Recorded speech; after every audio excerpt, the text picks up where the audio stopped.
The Cask of Amontillado is a short story written by Edgar Allan Poe. Published in 1846, the story follows Montresor, an Italian nobleman who seeks revenge on his friend Fortunato for a mortal insult to which the reader is not given access. Famous for its concise structure, the Cask of Amontillado is characteristic not only of the Gothic genre, but also of Poe's work in general, focusing as it does on the psyche of a murderer. The story opens with Montresor, its narrator, explaining that his friend Fortunato has brutally offended him. Montresor vows to avenge his friend's unforgivable affront, but has concealed his animosity towards Fortunato so as not to spoil his plans for revenge. Montresor wants Fortunato to know that he murdered him, but not before he finishes the job. In order to pull off this scheme, Montresor decides to exploit Fortunato's weakness for fine wines. One evening, Montresor invites Fortunato, who is dressed as a jester for carnival season, to try a bottle of sherry that he has recently acquired. He does so under the guise of confirming that the sherry is in fact Amontillado, a very special liqueur. It works, as Fortunato is eager to try the drink. So, when Montresor suggests that Fortunato might be too busy to taste it, and that his competitor, Lucchesi, could do so instead, Fortunato insults Lucchesi's palate and insists on trying the sherry. Donning a black coat, Montresor invites Fortunato into the vaults beneath his home.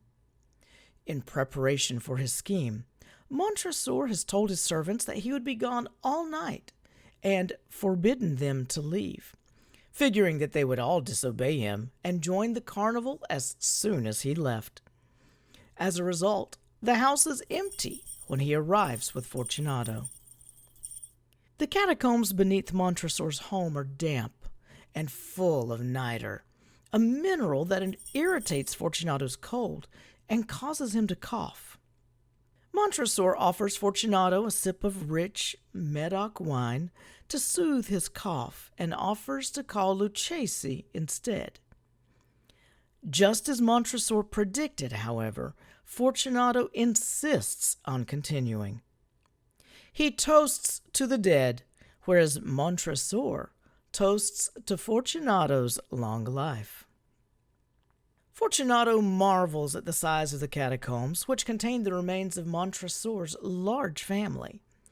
They discuss the Montresor arms, which consist of a golden foot crushing a serpent. The crest is also embellished with the Montresor motto, Nemo me impune lacesset, which is Latin for no one attacks me with impunity. As the friends walk deeper into the catacombs, Fortunato grows drunk and the bells on his costume jingle. As the men walk further, Montresor notes that the level of niter is increasing, offering Fortunato yet another chance to leave. But Fortunato shrugs it off again and drinks more wine from the bottle, which he discards using a peculiar gesture that Montresor cannot interpret. Fortunato therefore deduces that Montresor is not a member of the Masons who coined the gesture. Irritated, Montresor insists that he is, showing Fortunato a trowel in his cloak to prove it. Fortunato, however, does not believe Montresor, who has by now led his friend into a deep crypt, at the end of which is a smaller room lined with human remains. One wall of the crypt contains a granite alcove, where Montresor tells Fortunato the Amontillado is stored. Despite Fortunato's attempts to steal a glimpse of what's inside, the light from his torch is too dim to illuminate it. Once again, Montresor suggests offering the wine to Lucchesi, and once again Fortunato insults Montresor. This time he walks drunkenly into the recess, where Montresor quickly chains him to the granite. Fortunato is too surprised to resist and asks about the Amontillado. While Montresor agrees to give it to him, he also begins to wall up the recess using stones and mortar. Montresor manages to lay the first tier of blocks before Fortunato's drunkenness wears off. Once it does, Fortunato begins to scream. Slowly, Montresor adds more tiers to the wall, listening for the occasional shake of Fortunato's chain. After 3 more layers of stone, Montresor uses his torch to look inside. Fortunato screams, causing Montresor to hesitate. But then he starts screaming along with Fortunato. Soon, the recess grows silent again. By midnight, only 1 stone remains unplaced, but before Montresor can complete the wall, he hears Fortunato laughing weakly.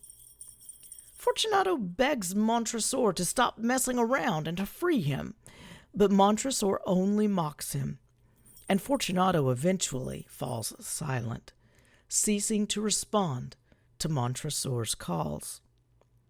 The only sound is the jingle of Fortunato's costume. Although Montresor feels sick at what he's done, he blames it on the dampness of the catacombs. Montresor ends his tale by telling the reader that no one has disturbed the crypt in 50 years, and by wishing Fortunato a peaceful rest.